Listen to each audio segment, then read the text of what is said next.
So BeamMP just released a response to everything and they went over exactly what happened, so I'm going to be reading that and explaining what happened.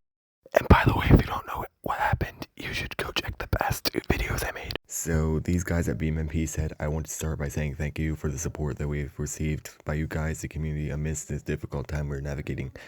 As most of you are aware by now, BeamMP has been the target of malicious attack against our infrastructure and services, which has resulted in a data breach and ultimately a temporary shutdown of all services and platforms related to BeamMP. So what this essentially means is that if anyone thought that this was not going to happen and that everything was going to be fine, you were wrong. There was a massive data breach involving, BeamMP and a bunch of stuff that we'll get to later. And this is what they say next. Here's what we know. Over the past couple of weeks, BeamMP has been the target of numerous DDoS attempts targeting various parts of our infrastructure. Unfortunately, the most recent attack included deliberate action to break our forum, which in turn has ultimately resulted in the compromise of all contained data within. And what data was obtained was, oh my goodness. Usernames, salted password hashes, email addresses, IP addresses, linked account IDs, and posted content in the forum. And it says, additionally, as many of you saw this morning, BeamMP's Discord server fell victim to these continued attacks, resulting in a full wipe outside of our control. At this point, we would like to add that it was not the actions of a team member or the unintentional granting of roles and permissions to an unintended user. What did happen was that part of the attack on an infrastructure, a bot token with administrative rights, was obtained, which the attacker used to take over the Discord.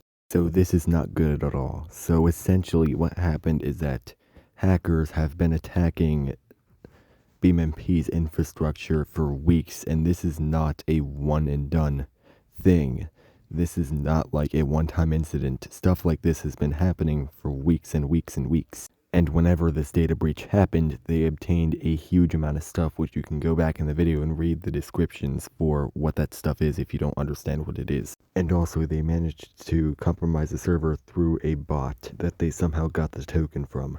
And if we go even lower, it says BeamMP always has and always will continue to take data security very seriously.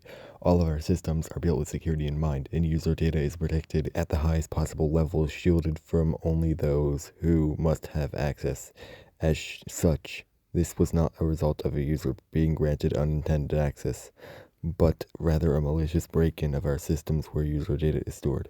So what this essentially means is that it isn't BeamMP's fault. Some hacker broke into their system and managed to compromise their system. And also, according to this, BeamMP recommends you to update your passwords on any other platform that you have shared passwords with.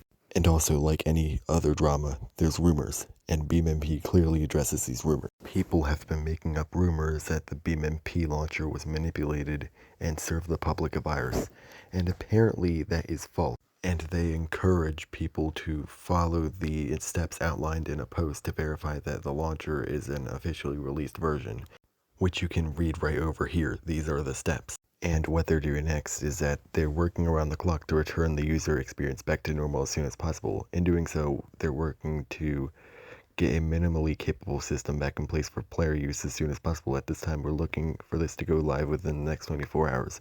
Basically meaning that BeamMP is going to be back in a day. And also they said that they're going to be migrating everything to all new infrastructure, and they're going to be using their own proprietary system to ensure that they don't have to rely on third-party software.